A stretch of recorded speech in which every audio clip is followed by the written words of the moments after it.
네, 오늘은 열왕기상 14장으로 들어가 보겠습니다.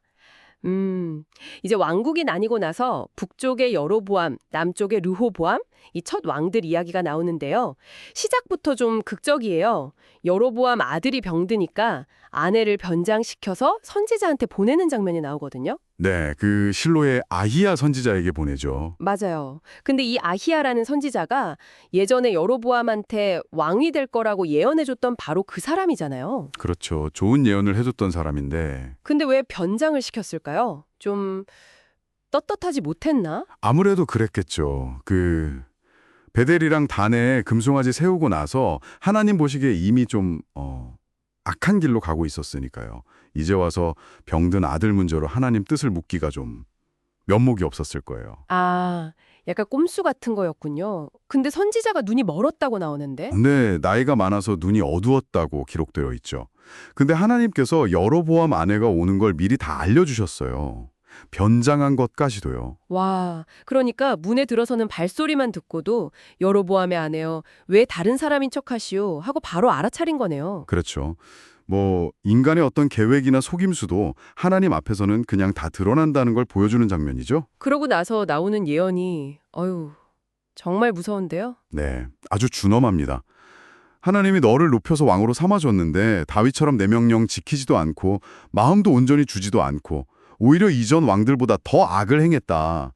우상 만들어서 나를 노엽게 했다. 이렇게 막 지적하시죠. 그 결과로 여로보암 가문에 재앙을 내리시는데 그 집안 남자들을 다 끊어버리겠다. 뭐 거름더미 치우듯이 쓸어버리겠다. 이런 표현까지 쓰시잖아요. 네, 성읍에서 죽으면 개가 먹고 들에서 죽으면 공중에 새가 먹을 거다. 정말 끔찍한 예언이죠. 아들에 대한 예언도 나오고요. 네, 아내가 성읍에 다시 발을 들여놓는 그 순간에 아이가 죽을 거라고 하죠. 아, 너무 안타까운데. 근데 또 그 아이만이 유일하게 제대로 장사 지낼 거라고도 해요. 맞아요. 그 이유가 좀 특별한데 그 아이에게는 여호와를 향한 선한 뜻이 있었다고 하거든요. 여로보암 집안에서 유일하게요. 완전한 심판 속에서도 그런 작은 선함을 보신다는 게 참. 그렇죠. 그리고 이 예언대로 아내가 디르사에 있는 자기 집 문지방에 딱 들어설 때 아이가 죽습니다. 이 예언은 또 여로보암 가문에서 끝나지 않죠. 네, 더 나아가서 하나님께서 다른 왕을 일으켜서 여로보암 왕조를 결국 끊어버릴 거다. 그리고 이스라엘 백성 전체가 우상 숭배, 특히 그 아세라상 만든 죄 때문에 결국 약속의 땅에서 뽑혀서 강 저편으로 흩어질 거란 예언까지 이어집니다. 아세라상이요? 네, 그 가나안의 다산과 풍요를 상징하는 여신 목상 같은 건데 이게 유일신 신앙이랑 완전히 반대되는 거였거든요. 아, 그러니까 이스라엘 전체의 운명까지 예언된 거네요. 여로보암은 결국 22년 통치하고 죽고 아들 나답이 왕이 되고요. 네, 맞습니다. 북이스라엘은 이렇게 시작부터 어두운 예언을 안고 출발하게 되죠. 자, 그럼 이제 남쪽 유다는 어땠을까요? 르호보암, 솔로몬 아들이잖아요. 좀 달랐을까요? 안타깝지만 남유다도 크게 다르진 않았어요. 르호보암이 41세의 왕이 돼서 예루살렘에서 17년 다스렸는데 유다 역시 하나님 보시기에 악을 행했다. 조상들보다 오히려 더 심하게 죄를 지어서 하나님을 노엽게 했다고 기록되어 있어요. 더 심하게요? 어떤 너 여기저기 산당 짓고 우상 세우고 또 아세라상, 북쪽이랑 비슷하게 아세라상을 세웠다고 나와요. 남쪽도요? 네.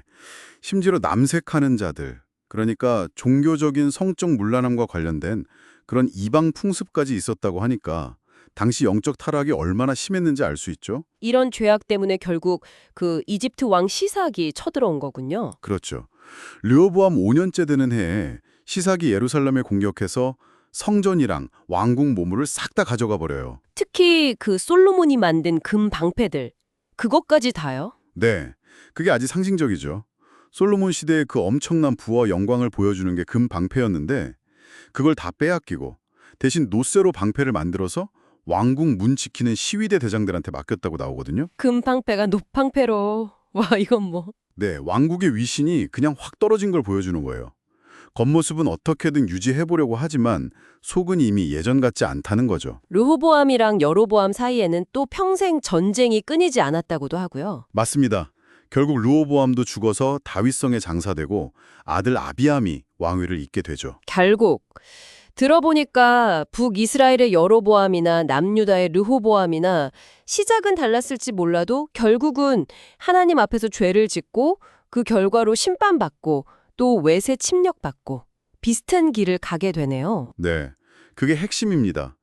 다윗과 솔로몬이 이루었던 그 통일 왕국의 영광이라는 게 어쩌면 후대의 지도자들이 얼마나 신실하냐에 따라서 이렇게 뭐랄까 순식간에 무너질 수도 있다는 걸 보여주는 거죠. 오늘 이 이야기를 통해서 우리가 뭘 좀 생각해 봐야 할까요? 글쎄요, 여기서 좀 중요한 질문이 나오는 것 같아요.